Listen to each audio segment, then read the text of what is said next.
The first written numerical system back in 3400 BC. Now their system was base 60, which we still use for telling time for everything else. We ditched that in favor of the base 10 system developed by the Egyptians a couple hundred years later, rounded out by a notation for 0, courtesy of the Mayans a couple hundred years after that, giving us the numbers 0 through 9.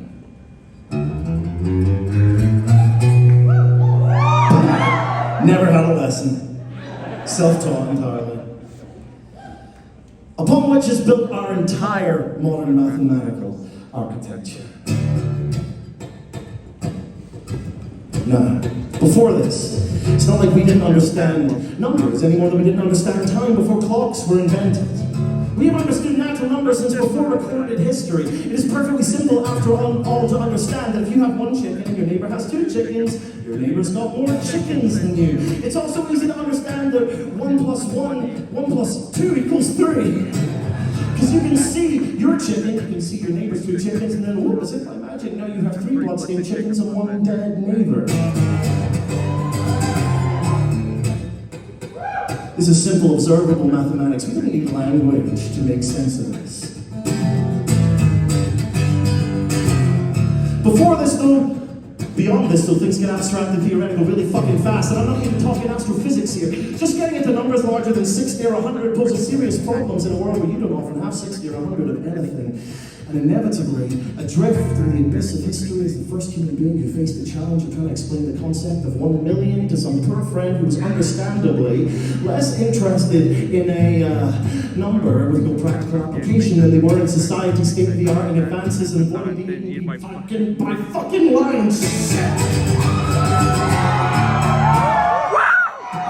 But now a person's brain was an idea of a number bigger than anyone had counted. A number that they knew was real, that they knew was out there, but that they couldn't hold up and show anyone, that they couldn't even clearly explain, because the language had not been developed yet. And if, as has been theorized, our species' intelligence is intimately tied to our capacity for language, and the abstract concept of the word attached to it might as well not even exist. I can tell there's people in this room who know the words to this better than I do.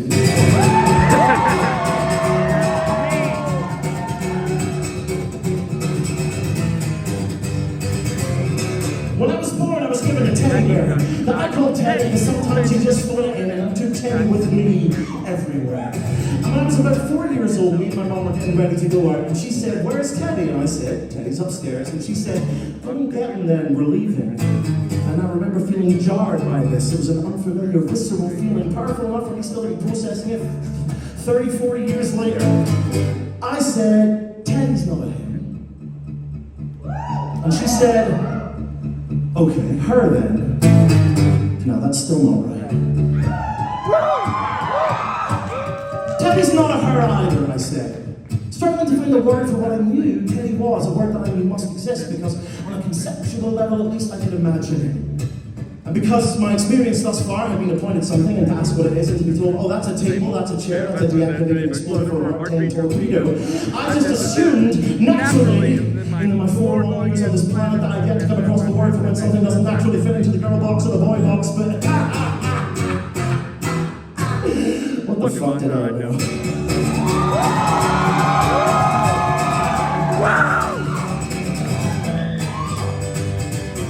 Now, Teddy is actually, I still have him. And against Bug's recommendation, I did bring them with me.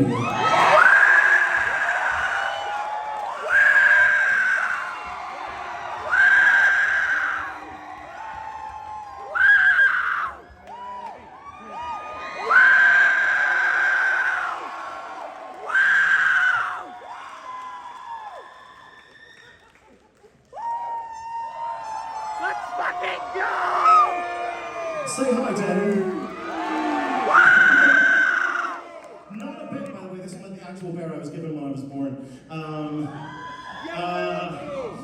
You know, I thought I was sort of embarrassed to get this through security because I had to unpack my bags and stuff like that. And now I'm like, fuck them, man! It's my teddy bear. The thing is, this bit has to end immediately because I cannot perform this while holding onto the bear. Would you like to hold on to Teddy for the rest of the song?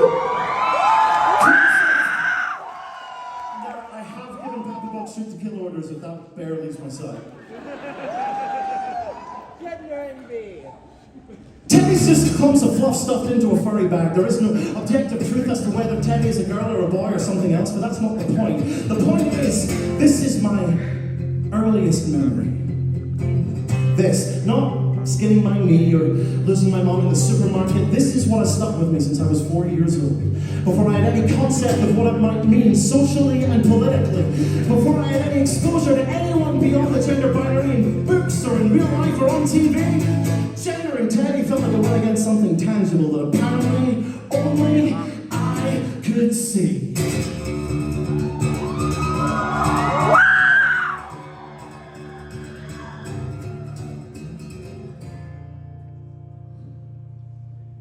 This is why I have so many problems with people who smirk and say that we don't need new words to describe gender.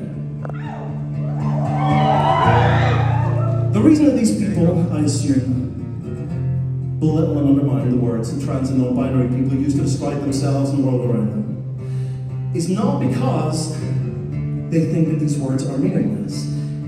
It's because they know the words are powerful.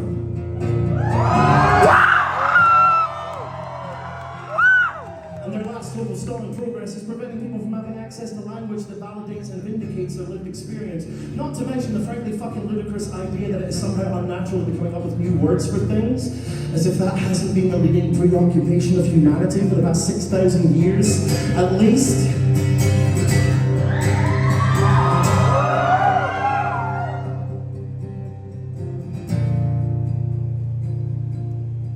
That lonely early human who tried to explain the concept of 1 million. Maybe if they could, they would say, you know what, you are right. We don't need new words to know that 1 + 2 = 3. We don't. But we will need one to build a worldwide communication network, to point telescopes into the deepest parts of space, to plunge with no regard for our safety into the darkest parts of the sea. Maybe you think it is irresponsible to be coming up with new words for things like this, and in the process, validating things that you don't believe in, things you can't see, but me, I struggle to see it as anything except progress. New words, after all, are just new tools that can be used to build a marginally better world, right? Now. And maybe